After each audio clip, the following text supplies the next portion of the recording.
JEE advance की series की day 63 पर आ गए हैं और आज अलजेब्रा के कुछ अच्छे इंटीजर टाइप सवाल देखेंगे। तो सबसे पहले फर्स्ट क्वेश्चन पर आ जाते हैं जो कि प्रोबेबिलिटी पर बेस्ड है।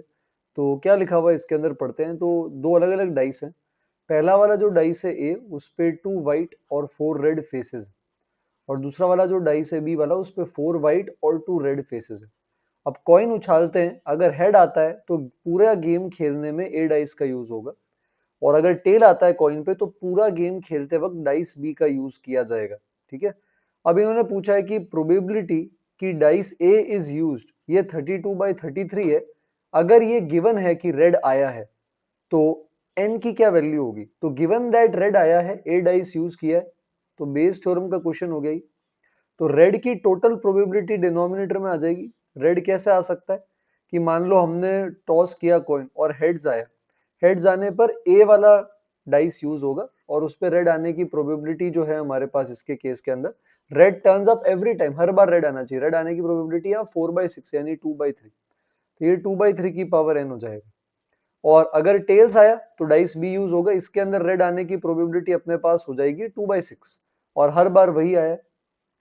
तो गिवन दैट रेड आया है, क्या प्रोबेबिलिटी है कि डाइस ए यूज हुआ है, तो डाइस ए वाला कंट्रीब्यूशन अपन ऊपर ले लेंगे, और ये 32/33 के बराबर आ जाएगा बेस थ्योरम से।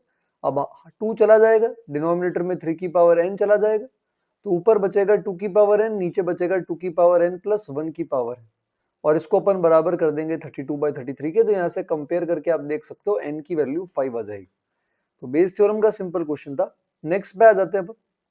इसके अंदर परम्यूटेशन कॉम्बिनेशन का ये क्वेश्चन है। तो पूछ रहा है कि नॉन नेगेटिव इंटीग्रल सॉल्यूशन, मतलब एक्स वाई जेड सारे ग्रेटर देन इक्वल टू 0 है, सारे के सारे। तो पर यहाँ 3x है तो डायरेक्ट सॉल्व नहीं कर सकते, तो और लेस देन इक्वल टू भी है। तो सबसे पहले तो एक नया वेरिएबल ले लेते हैं अपन, w, ताकि ये इक्वल टू बन जाए, है ना। अगर इन केस ये 30 से छोटा हो गया तो w जो होगा वो उसकी कमी पूरी कर देगा। तो w is also greater than equal to 0। पर डायरेक्ट बैगर नहीं लगा सकते क्योंकि y और z और w के कोफिशिएंट तो 1 है लेकिन x का 3 है। तो अपन यहाँ पर क्या करते हैं, अलग अलग केसेस लेते हैं। जैसे x की वैल्यू 0 रख देते हैं पहले, तो y plus Z plus W, ये आ जाएगा आपके पास 30। फिर x को 1 रखेंगे तो 27, x को 2 रखेंगे 24, इस तरह चलता जाएगा। x को 10 रखेंगे तो 0। तो इस तरह से अपन को ये समेशन करना है। अब यहाँ बेगर थ्योरम लगाओ, 30 चीजें 3 बेगर में, तो ये आ जाएगा 32c2। फिर 27 बांटेंगे 3 बेगर के अंदर, तो ये आ जाएगा आपके पास 29c2, ऐसा। फिर आप 24 बांटेंगे 3 बेगर में, तो ये आ जाएगा 26c2। ऐसे चलता जाएगा, 0 चीजें बांटेंगे 3 बेगर में तो 2c2, इस तरह से। तो टोटल हमारे पास यहाँ पर अपन देख सकते हैं कितने टर्म्स आ रहे हैं इसके केस में। 3 इंटू 0 से 3 इंटू 10 तक 11 टर्म्स है। और जनरल टर्म आप लिख सकते हो 2 6, है ना। जो भी यहाँ पे जा रहा है 2 5 8, कितना कितना गैप चल रहा है 3 का, तो 2 5 8, तो ये ऐसा हो जाएगा 3r प्लस 2c2 का समेशन, r बराबर 0 से लेकर के 10 तक। अब 3r प्लस 2c2 को अपन लिख सकते हैं n, फिर यहाँ पे एक n-1, nc2 को जैसे लिखते हैं अपॉन में 2। अब अपन ये समेशन कर लेंगे तो 9r स्क्वायर बनेगा, उसका हमें आता है। फिर 9r बनेगा, वो भी हमें आता है, और 2 का भी कांस्टेंट आता है। बस ये ध्यान रखना 11 टर्म्स है, तो 2 2 2 2 11 टाइम्स ऐड होगा तो 22। r बराबर 0 पे ये दोनों 0 होंगे, तो इनमें तो डायरेक्ट n प्लस 1/2 वाला फॉर्मूला और n प्लस 1 2n प्लस 1/6 वाला फॉर्मूला अप्लाई कर सकते हैं। तो समेशन कैसे करना है वो भी इंपॉर्टेंट था इसके साथ साथ जानना। कई बार बाइनोमियल के अंदर क्या होता है, सीरीज का सम पूरा नहीं निकालना होता बट हमें कंपेयर करना होता है। तो वैसा ही कुछ यहाँ है। जैसे डिनोमिनेटर में r अगर पुट करोगे, जैसे r1 पुट किया तो 200c2, फिर 2 पुट किया तो 200c10 आ जाएगा, फिर 3 पुट किया तो आपके पास आ जाएगा 200c18, ये चलता जाएगा। 25 पुट करेंगे तो 200c194 तक, ये पूरी सीरीज आ जाएगी। अब न्यूमरेटर के अंदर ऐसा नहीं है, न्यूमरेटर में आप 0 पुट करोगे तो आ जाएगा 100c0 100c2, फिर 1 पे आ जाएगा 100c4 और साथ में आ जाएगा 100c6, फिर 2 पे आ जाएगा 100c8 100c10, ये चलता जाएगा एंड। तो अपन इसको क्या कर सकते हैं, कोफिशिएंट के टर्म में लिखने की कोशिश कर सकते हैं। जैसे ये है तो 1 प्लस एक्स की पावर 100 ले लो, और इसको ले लो 1 प्लस एक्स की पावर 100 अपॉन एक्स स्क्वायर, और ऐसा बोल दो कि हम x की पावर 0 निकालना चाहते हैं। तो x की पावर 0 तो तभी आएगा जब दोनों में से x की पावर 0 निकले, इसमें से भी इसमें से भी। तो इसमें से 100c 0 होगा और इसमें नीचे x स्क्वायर है तो ऊपर से x स्क्वायर निकालना पड़ेगा यानी 100c2। तो 100c0 इंटू 100c2। फिर इसमें से अगर इसके लिए बनाना है तो आप यहाँ पे लिख दो 1 प्लस एक्स की पावर, इसके केस के अंदर आपके पास यहाँ 100 ले लो, नीचे c4 है मतलब आप x की पावर 4 निकाल रहे हो ताकि कट जाए ऊपर नीचे x की पावर 4। और 100c6 में से x की पावर 0 के लिए आप इसको ऐसे लिख दो 1 प्लस एक्स की पावर 100 अपॉन एक्स की पावर 6। तो ये तभी बन पाएगा जब इसके केस के अंदर अपन इनको मल्टीप्लाई कर सकते इस तरह से। तो यहाँ पर भी अपन क्या कर सकते हैं, ये वाला पार्ट निकालने की कोशिश कर सकते हैं। फिर आगे भी चलते जाएंगे, 1 प्लस एक्स की पावर 100 अपॉन एक्स की पावर 8, फिर इधर भी आ जाएगा 1 प्लस एक्स की पावर 100 और अपॉन में एक्स की पावर 10, ये चलता जाएगा। तो अपन यहाँ पे क्या कर सकते हैं, 1 प्लस एक्स की पावर 200 पूरा कॉमन ले लेंगे तो अंदर बचेगा 1 by x square, 1 by x की पावर 10, 1 बाय एक्स की पावर 18 और ये चलता जाएगा। ये न्यूमरेटर हो गया। अब इसमें x की पावर 0 चाहिए तो जैसे इस वाले पार्ट में कैसे निकालोगे, नीचे एक्स स्क्वायर है तो ऊपर से 200c2 लोगे, फिर नीचे x की पावर 10 है तो ऊपर से भी x की पावर 10 लेंगे कट करने के लिए, फिर x की पावर 18 है तो ऊपर से भी अपन 200c18 लेंगे। तो ये यही सेम सीरीज बन जाएगी। तो ये दोनों सेम ही है, बस लिखने का तरीका अपने लिए थोड़ा सा अलग है। तो कई बार कंपैरिजन आ सकता है हमारे पास बाइनोमियल। नेक्स्ट हमारे पास एक्स वाई जेड सब पॉजिटिव है, 0 से 1 के बीच में रिलेशन दिया हुआ है, मैक्सिमम वैल्यू है तो एएमजीएम दिमाग में आता है। पर x y y z z x के साथ ये माइनस का 2xyz भी है, दोनों में एएमजीएम लगा के सब्ट्रैक्ट नहीं कर सकते है ना। तो इसके केस के अंदर अपन क्या करेंगे, यहाँ पे 1 माइनस एक्स लेने 2xyz है तो एक ये सब मल्टीप्लीकेशन लेकर देख लेते हैं, 1 minus 2x 1 minus 2y 1 minus 2z वाला ये मल्टीप्लीकेशन। तो ये आ जाएगा 1 minus 2 times x plus y plus z, फिर आ जाएगा अपने पास प्लस में 4 times x y y z z x, और माइनस के अंदर हमारे पास आ जाएगा 8 टाइम्स एक्स वाई जेड, तो 4 कॉमन ले लेते। तो ये जो क्वांटिटी है अपन को इसकी मैक्सिमम वैल्यू चाहिए, तो बाकी को ट्रांसपोज कर दो और x plus y plus z को 1 ले लो। तो 4 टाइम्स जो अपन को क्वेश्चन में पूछा गया है ये वाला पार्ट है ना माइनस का, तो इसको अपन भेज देंगे कहाँ पे, सॉरी प्लस का। तो ये ऐसा है 1 माइनस 2 माइनस 1 है, ये बराबर आ रहा है 1 1 को उधर भेज दो, 1 minus 2x 1 minus 2y 1 minus 2z और प्लस 1। तो अब अपन इसकी क्या कर लेते हैं, मैक्सिमम वैल्यू निकाल लेते हैं। इसके अंदर अपन 1 ऐड कर देंगे और फिर बाद में 4 से क्या कर देंगे, अपन इसको डिवाइड कर देंगे। तो अब आप इसके अंदर लगा लो AMGMHM, यानी 1 minus 2x plus 1 minus 2y plus 1 minus 2z upon में 3 will be greater than equal to cube root of ये जो पूरा प्रोडक्ट है अपने पास। तो 2x 2y 2z का सम हो जाएगा 2 जो 3 में से जाएगा, तो 1/3 आ जाएगा, 1/3 का क्यूब कर सकते हो आप, तो ये आ जाएगा 1/27। फिर प्लस में 1 करेंगे तो 28/27, फिर 4 से डिवाइड कर देंगे तो 28/27 को 4 से डिवाइड करोगे तो 7/27 आ जाएगा। तो आंसर 7/27 है, बस बाहर 27 भी मल्टीप्लाई करना है तो 7 फाइनल आंसर आ जाएगा। तो ये ट्रिक है एएमजीएम लगाने से पहले अपन यूज कर सकते हैं। नेक्स्ट थोड़ा सा आसान सवाल है, tan x cos x sec x जो है एपी के फर्स्ट 3 टर्म्स है जिसको अपन a plus D a plus 2d लिखते हैं, तो cot x कौन सा टर्म है, nth टर्म अगर cot x है तो n क्या है ये बताना। तो यहाँ पर अपन क्या करते हैं, इसके केस के अंदर abc ap में है तो क्या कर सकते हैं 2b, और 2b किसके बराबर हो जाएगा आपके पास a प्लस c के बराबर, तो ये ऐसे ही रहने देते हैं। tan x है sin by cos, sec x है 1 बाय cos, तो ये हो जाएगा sin x plus 1 by cos x, ऐसा cos x उधर भेज देंगे, ये बन जाएगा 2 cos स्क्वायर x और इक्वल टू में हमारे पास यहाँ पर आ गया sin x प्लस 1। अब 1 उधर भेज देंगे तो ये cos 2x बन जाएगा, 2 cos स्क्वायर x माइनस 1। अब cos 2x को अपन लिख सकते हैं 1 minus 2 sin square x, rewrite कर दिया बस अपन। तो sin x में अपने पास क्वाड्रेटिक बन जाएगी, सबको अपन राइट साइड भेजें तो 2t square plus t minus 1, जहाँ पे sin x t है। तो यहाँ से अपने पास sin x की दो वैल्यू आएगी, एक आएगा sin x बराबर -1 और एक आएगा sin x बराबर हाफ। -1 रिजेक्ट कर देंगे क्योंकि उस पर फिर sec x नॉट डिफाइंड हो जाएगा, तो sin x हाफ आ गया, जैसे 30 डिग्री ले सकते हो। तो tan x जो है वो 30 डिग्री पे होता है 1/√3, cos x होता है 30 डिग्री पे √3/2 और sec x होता है 2/√3। तो सबसे पहले तो इन दोनों को √3 से मल्टीप्लाई डिवाइड कर दो, तो ये √3/3 हो गया, ये वाला √3/2 है और इसको √3 से करेंगे तो 2√3/3 आ गया। अब एलसीएम ले लेते हैं ताकि एपी देख सकें। तो 6 एलसीएम है, तो ये हो गया 2√3/6, ये आ जाएगा 3√3/6, नेक्स्ट वाला आ जाएगा 4√3/6। कॉटेक्स जो होता है, कॉट होता है 30 डिग्री पे √3, इसको 6√3/6 भी लिख सकते हैं। तो फोर्थ टर्म आएगा 5√3/6 और सिक्स टर्म आएगा, फिफ्थ टर्म आएगा 6√3/6। तो ये जो nth टर्म है जिसकी अपन बात कर रहे हैं, कौन सा टर्म हो जाएगा अपना, फिफ्थ टर्म। तो नेक्स्ट पर आ जाते हैं अपन, ये पी का सवाल था। नेक्स्ट भी सीक्वेंस एंड सीरीज का है। इसके अंदर बस ये सीरीज ऐसी है जो अपन डायरेक्ट सॉल्व नहीं कर पा रहे, तो हमें फैक्टराइजेशन आना चाहिए। तो अभी के लिए ये जो भी जनरल टर्म है, ऊपर इस फॉर्म का है, नीचे इस फॉर्म का है, तो फैक्टराइजेशन करना सीखते हैं। तो अगर मान लो आपके पास r की पावर 4 + 1/4 का फैक्टराइजेशन करना है ताकि टर्म्स कट हो सके, डायरेक्ट तो नहीं कर सकते, तो आप इसको लिख सकते हो r² का स्क्वायर और प्लस में हाफ का स्क्वायर। तो a स्क्वायर है, b स्क्वायर है, आप 2ab ऐड और सब्ट्रैक्ट कर दो, 2 × a × b ऐड और 2 × a × b सब्ट्रैक्ट।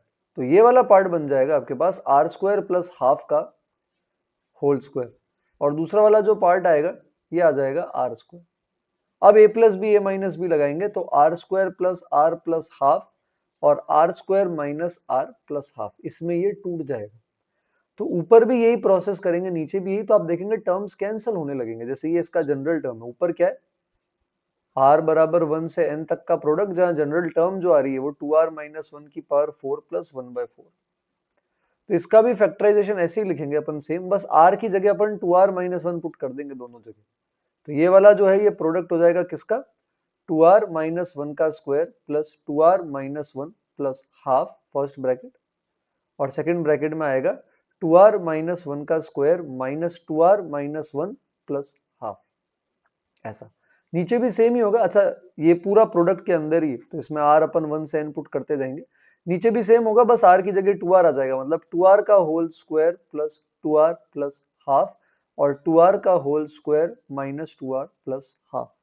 अब आप ऊपर नीचे दोनों में r पुट करते जाएं तो आप देखेंगे टर्म्स एक छोड़ के एक कट होते जाएंगे और फर्स्ट और लास्ट बचेगा, वहां से आप k1 k2 k3 निकालने की कोशिश कर सकते हैं। आंसर अगर आता है तो आप देख सकते हैं क्या आ रहा है, बता सकते हैं। नेक्स्ट आते हैं, ये इंटरेस्टिंग क्वेश्चन है। तो a की अजीब सी वैल्यू है और f(n) एक फंक्शन है, फिर आपको इन दोनों का सम पूछा है। तो अब अगर आप ध्यान से देखो तो a - 1 जो है ये बन जाएगा 3 की पावर 1/2223, और अगर दोनों तरफ 2223 पावर में ले लें तो a - 1 की पावर 223 जो आ रहा है ये बन जाएगा 3। ऐसा अब अपन यहां कैसे यूज करेंगे, तो इधर आप क्या करो, सबसे पहले इसके केस में यहाँ पर a जो है दोनों तरफ, अगर अपन यहाँ देखें जैसे a की कमी लग रही है अपन को, है ना, एक a नहीं है, तो अगर आपको a - 1 की पावर n का एक्सपेंशन पता हो तो ये ऐसा होता है nc0, साथ में आता है a की पावर n, फिर माइनस में आता है nc1 a की पावर n - 1, फिर nc2 a की पावर n - 2, ये चलता रहता है। सेकंड लास्ट टर्म -1 की पावर n - 1 ncn - 1 a, और लास्ट टर्म -1 की पावर n ncn।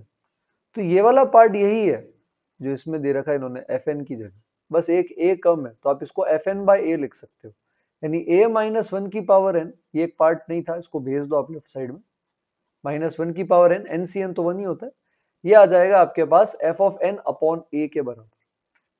ऐसा ठीक है, तो अपन इस तरह से इसको लिखने की कोशिश कर सकते हैं। अब यहाँ पर अगर अपन देखेंगे, जैसे n को रख दिया 2007, तो ये आ जाएगा a - 1 की पावर 2007, ऑड पार्ट है तो माइनस माइनस प्लस हो जाएगा यहाँ, और एक a अपन अभी ऊपर भेज देंगे, ये f(n) हो गया, f(2007) हो गया। अब f(2007) में ये वाला जो पार्ट है 223 इंटू अगर आप 9 करोगे तो वो आता है 2007, तो ये बेसिकली 3 की पावर 9 है, यानी ये 3 की पावर 9 प्लस 1, और साथ में आपके पास a आ जाए इस तरह से, ये जो भी a था अपने पास, अच्छा सॉरी f(n) इंटू a होना चाहिए, यहाँ पे एक a कम था ना, तो a ऊपर आएगा, f(n) को जब a से मल्टीप्लाई करोगे तब ये बनेगा, तो इधर a ऊपर नहीं, इधर a कहाँ आ जाएगा, इधर a नीचे आ जाएगा। तो a - 1 की पावर 2007 प्लस में 1 और यहाँ अपॉन में, अब n 2008 रखते हैं, तो n 2008 रखेंगे अगर यहाँ पे तो ये बन जाएगा a - 1 2008 पावर इस बार इवन है तो ये प्लस का 1 होगा, -1 और अपॉन में अपने पास यहाँ पर आ जाएगा a। तो अपन एक a-1 यहाँ से कॉमन ले लेंगे, तो a-1 इंटू a-1 की पावर 2007, माइनस का 1 यहाँ है ही और नीचे a। तो अब यहाँ पे क्या होगा, 1 1 कटेगा, फिर 3 की पावर 9 और -3 की पावर 9 कटेगा, तो ऊपर बचेगा a इंटू 3 की पावर 9 और नीचे बचेगा a, तो ये कट जाएगा, ये 3 की पावर k आ गया, तो k 9 हो गया। तो बाइनोमियल का बहुत ही अच्छी एप्लीकेशन थी, बहुत ही अच्छा सवाल था। नेक्स्ट पे आते हैं, ये आसान है, ज्यादा मुश्किल नहीं है, क्वाड्रेटिक का है। बोल रहा है इसके जो दोनों रूट्स है तो फैक्टर भी इन्होंने कर दिया, तो काम आसान कर दिया। एग्जाम में जरूरी नहीं है फैक्टर्स हो, तो वहां पर आपको खुद को निकालने पड़ेंगे। तो एक रूट है a, एक है a+1, ये इसके दोनों रूट्स के बीच में लाए कर रहे हैं। ये एक अपवर्ड पैराबोला है, ये वाला, इसका एक रूट आ रहा है -a और इसका एक रूट आ रहा है 2 - a², और बोल रहा है इसके दोनों रूट इसके बीच में लाए कर रहे हैं, a और a+1। तो यहाँ पर आप क्या कर सकते हो, a पर और a+1 पे वैल्यू नेगेटिव कर सकते हो। पहले f ऑफ a निकाल लो, तो तभी तो इसके दोनों रूट बीच में आएंगे इस क्वाड्रेटिक के, ताकि वैल्यू नेगेटिव आ जाए। तो पहले f ऑफ a, तो अपन ये पुट कर देंगे। फैक्टर वगैरह अब आपको आई थिंक करने आते हैं, तो आप यहाँ से फैक्टर कर सकते हो और इसको नेगेटिव कर दोगे, इसकी नंबर लाइन बनाओगे। फिर आप a+1 रख दोगे, तो a+1 भी रख दो भाई, तो आपने a+1 रख दिया, अंदर भी रख दो a+1। फिर इसके भी आप रूट्स लोगे, नंबर लाइन पे प्लॉट करोगे नेगेटिव, दोनों का कॉमन सोल्यूशन लेके p और q निकाल सकते हैं। तो ये थोड़ा सा अपना स्ट्रेट फॉरवर्ड सवाल था। नेक्स्ट पे आते हैं, ये थोड़ा लेंदी सवाल है, अच्छा इसको इग्नोर करो।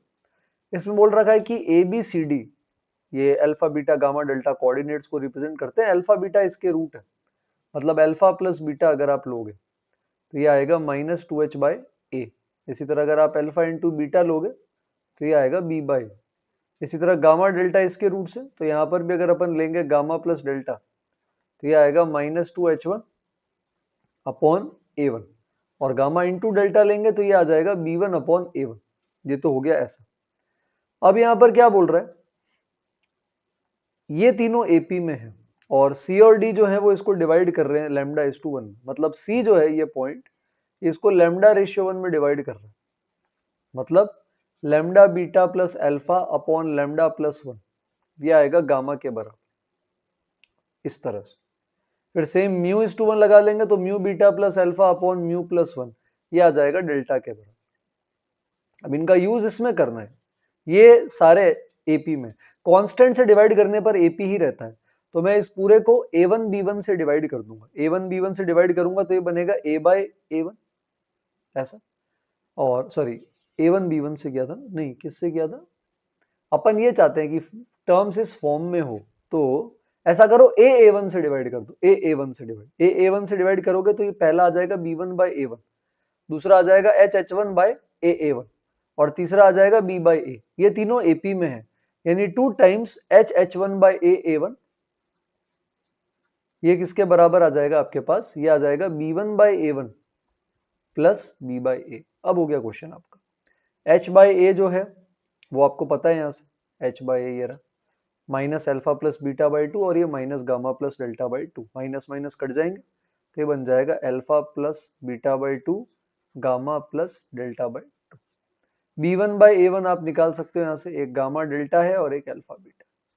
अब एक 2 चला जाएगा, एक 2 ऊपर मल्टीप्लाई करना है, यहाँ से अल्फा बीटा गामा डेल्टा में रिलेशन बनेगा जो लैम्डा प्लस म्यू निकालने में काम आ जाएगा। लैम्डा यहाँ से निकालेंगे अपन, क्रॉस मल्टीप्लाई करेंगे, तो क्रॉस मल्टीप्लाई करेंगे तो लैम्डा बीटा प्लस अल्फा आ जाएगा गामा लैम्डा प्लस गामा, तो यहाँ से लैम्डा की वैल्यू आ जाएगी गामा माइनस अल्फा अपॉन में आ जाएगा बीटा माइनस गामा। इसी तरह म्यू निकालोगे तो म्यू आ जाएगा delta minus alpha upon beta minus delta. आपको इन दोनों का सम बताना है लैम्डा प्लस म्यू, तो आपको इन दोनों को ऐड करना है, मतलब आपको क्या बताना है, lambda minus alpha upon beta minus, sorry यहाँ पे उल्टा लिख दिया, gamma minus alpha upon beta minus gamma plus delta minus alpha upon beta minus delta. इसकी वैल्यू निकालनी है, एलसीएम लेने का काम आपको करना है, और इस रिलेशन का यूज करके देख सकते हो क्या कट रहा है और क्या जीरो बन रहा है या 1 बन रहा है, दोनों चीजें सोच सकते हो। तो अब आपको ये बताना है, ये रिलेशन का यूज करना है, तो लेंदी है, कर सकते हैं आई थिंक। लास्ट वाला सवाल इंटरेस्टिंग है, ये एक वेक्टर 3D का सवाल है जो अपन ने इसमें ले लिया अलजेब्रा में आज। तो बोल रहा है P पॉइंट प्लेन पर एक पॉइंट है और पॉइंट Q OP पर पॉइंट है, मतलब ये प्लेन है, ax plus B Y plus C Z बराबर डी। ओ अपना ओरिजिन है और O से ये वाला पॉइंट है P और इसी पर एक पॉइंट है Q, सच दैट OP और OQ की डिस्टेंस का प्रोडक्ट ये डी स्क्वायर होता है। जैसे आप कोऑर्डिनेट ज्योमेट्री में किसी पॉइंट से डिस्टेंस लेते हो किसी डायरेक्शन में तो पोलर फॉर्म यूज करते हो, यहाँ पर भी वैसे ही कुछ करते हैं, बस डायरेक्शन कोसाइन ले लेते हैं। तो मैं ये OP वेक्टर या OQ वेक्टर के डायरेक्शन कोसाइन ले लेता हूँ LMN, मतलब L square plus M square plus N square 1 होगा। और डायरेक्शन कोसाइन के डायरेक्शन में अपन चलें तो अपन यहाँ पर भी पोलर फॉर्म लगा देते हैं, जैसे ओरिजिन से चल रहे हो तो x minus 0 upon L, y minus 0 upon M और z माइनस 0 अपॉन N, जितना भी डिस्टेंस चल रहा हो। जैसे मान लो OP आपका R1 है, OQ R2 है, तो PQ दोनों के कोऑर्डिनेट आ जाएंगे, एक बार R1 रख दो एक बार R2 रख दो, ऐसे। तो R1 रखोगे तो जो आपके P के कोऑर्डिनेट हैं ये आ जाएंगे आपके पास LR1, MR1, NR1, और ये इस प्लेन पे को भी सेटिस्फाई करेंगे तो इनको प्लेन में रख सकते हैं। तो R1 कॉमन आ जाएगा आपके पास, R1 कॉमन लेने के बाद बचेगा AL plus BM plus CN, ये बराबर आ जाएगा D के। ये एक रिलेशन हो गया। अब आपको लोकस ऑफ Q निकालना है कि locus of Q satisfies this is equal to क्या, ये बताना है, मतलब लोकस ऑफ Q निकालना है। तो Q के लिए Q के कोऑर्डिनेट क्या है, Q के अगर आप XYZ कोऑर्डिनेट है जिनका आप लोकस निकाल रहे हो तो ये वाले आ जाएंगे LR2, MR2, NR2, ऐसा। तो इनको भी अपन इसमें पुट कर सकते हैं, तो यहां से भी R2 कॉमन आ जाएगा तो ये बन जाएगा AL BM CN बराबर, मतलब बेसिकली लोकस निकालना है अपन को। तो किसके बराबर होगा, तो इसमें तो मत पुट करो, प्लेन पे तो नहीं लाया कर रहा है, ऐसा करो इसमें पुट कर दो, ये बेटर आइडिया देगा। तो Q का लोकस अगर इसको सेटिस्फाई कर रहा है तो इसके कोऑर्डिनेट्स इसमें पुट कर दो। तो अगर इसमें पुट करोगे तो ये क्या बन जाएगा, D तो बाहर रहेगा, यहाँ पे पुट कर दो, x की जगह पुट कर दो LR2, y की जगह MR2, z की जगह NR2, तो R2 बाहर आ जाएगा और ये बन जाएगा आपके पास इसके केस में किसके बराबर बन जाएगा ये बताओ, ये बन जाएगा आपके पास AL BM और साथ में CN, और नीचे आप जब स्क्वायर करोगे तो नीचे आ जाएगा L square R2 square M square R2 square N square R2 square, तो R2 स्क्वायर बाहर, L square plus M square plus N square, कुछ ऐसा। अब यहाँ पे क्या होगा, ये L square M square N square तो बन गया 1, एक R2 हो गया कैंसिल इस तरह से। और अगर अपन यहां पर देखें तो हमारे पास R2 इंटू R1 जो है ये D स्क्वायर के बराबर है, तो अपन इसका यूज कर सकते हैं, R2 को रिप्लेस कर सकते हैं अपन, R2 को लिख सकते हैं D स्क्वायर बाय R1 से रिप्लेस। तो यहाँ नीचे R2 को रिप्लेस कर देते हैं D स्क्वायर बाय R1 से, तो ऊपर D AL BM CN ये बचा है, और नीचे एक जो R2 बचा था उस R2 को अपन ने रिप्लेस कर दिया D स्क्वायर बाय R1 से।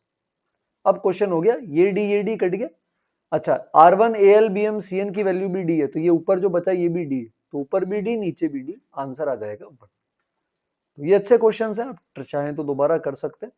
और ये डे 63 था। कल जो मैं चैनल पे अपलोड करूंगा वो एलजेब्रा के इंटीजर पार्ट के इंटीजर्स के सवाल होंगे डे 64 के। Thank you.